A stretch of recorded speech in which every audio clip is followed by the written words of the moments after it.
साहेब काल पंचनाम्यासाठी आला असता, साहेबांनी खूप काय आणि असं विश्लेषण करून सांगितलं की बाबा तुम्हाला रक्कम किती भेटली, या तुमचा मेमध्ये अजून पंचनामा झालता, मग तुम्हाला अजून डबल कसं काय हवा आहे. मी त्यांना सांगितलं की माझ्या फवारण्यासाठी 16,000 रुपये खर्च झालता. तर त्यांनी ते ऐकूनसुद्धा घेतलं. ते म्हणले आम्ही फक्त पंचनामा करून आमचं पाठवायचं काम आहे, तुम्हाला किती भेटले काय भेटले त्याचं उत्तर त्यांनी दिलं नाही. आणि त्यांनी किती पर्सेंटेज त्याच्यामध्ये त्यांनी किती नुकसान भरपाई दावली होती हे पण महत्त्वाचं आहे. त्यांनी सांगितलं की हेक्टरी तुम्हाला 22,500 रुपये काहीतरी तुम्हाला शासनाकडून भेटायला पाहिजे, म्हणजे शासनाचे जे आर होतं जणू तसं काहीतरी होतं. तर तुम्हाला सांगतो मेमध्ये झालेल्या त्याच्यामध्ये नुकसान भरपाई फक्त 9,000 रुपये आली. आणि आता सरसकट घ्यायला लावले तर आता सरसकट घेईना ती. आता बागामध्ये पूर्णपणे नुकसान झालेलं आहे. त्यावेळी शेंडा मारून पहिलं फळ खराब झालं म्हणल्यानंतर पुन्हा मी शेंडा मारून बाग ठेवल्यानंतर पण पुन्हा फळं आलं, पण त्याला काय पोंब बसवायचं नाही, सारखाच पाऊस, कंटिन्यू पाऊस.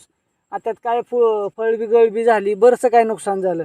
सगळ्या गोष्टी सगळ्या सांगून नाही, तुम्ही प्रत्यक्षात रानात येऊन बघायलाच पाहिजे. तुम्ही ज्या ठिकाणी शेतकऱ्याला किती देताय याच्यापेक्षा तुम्हाला पाठीमागच दिलं आहे असं सांगितलं जातं आहे. आणि तुम्ही काय देताय हो, 9,000 रुपये.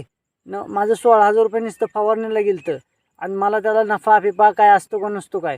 शेतकऱ्याला नफा काय नको आहे का, त्यानं काय फक्त नुसतं तुम्ही खर्च झालेला खर्चसुद्धा तुम्ही देत नाही. आणि वरनं पंचनामाला सरसकट आता मुख्यमंत्र्यांनी सांगितले सरसकट पंचनामा तुम्ही करा. तर तिथं तुम्हाला ठेंगा दाखवला जातो आणि फक्त कारणं सांगितली जातात की असं झालं आहे तसं झालं आहे, तुम्हाला पाठीमागच दिलं आहे, मग तुम्हाला आता अजून आणि म्हणले तहसीलदार साहेबांशी तुम्ही एक पत्र करा की असं असं माझा मे महिन्यामध्ये माझा पंचनामा केला होता, तरी मला अजून मदत हवी आहे. अहो हवीच आहे, तुम्ही माझं नुकसानच झालेलं आहे ऑलरेडी, तर तुम्ही का बरं देऊ शकत नाही. तुम्ही द्यायलाच पाहिजे. ही अशी फळं नसलेली फळं आहे ती, ही फळं चालतंय गो. तुम्ही राव येड्याचं सॉंग घेताय आणि शेतकऱ्याला देज म्हणल्यावर तुम्हाला नको वाटते. आणि अधिकारी पण जे कोणी अधिकारी येतोय त्याचा मी पण त्या साहेबांचा व्हिडिओ मी अपलोड केला आहे. डायरेक्टली ऑनलाईनच असताना मला साहेब विचारतात की तुम्ही व्हिडिओ बनवताय का.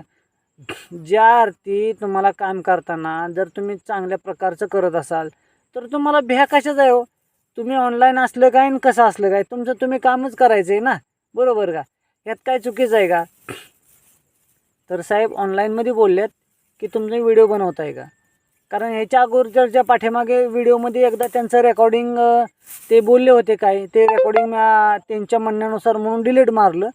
पण अजून पण आहे माझ्याकडे, काय हरकत नाही, ते अजून मी व्हायरल करू शकतो, काय हरकत नाही. आणि खऱ्याला मारण नसतं, हे सत्य परिस्थिती आहे.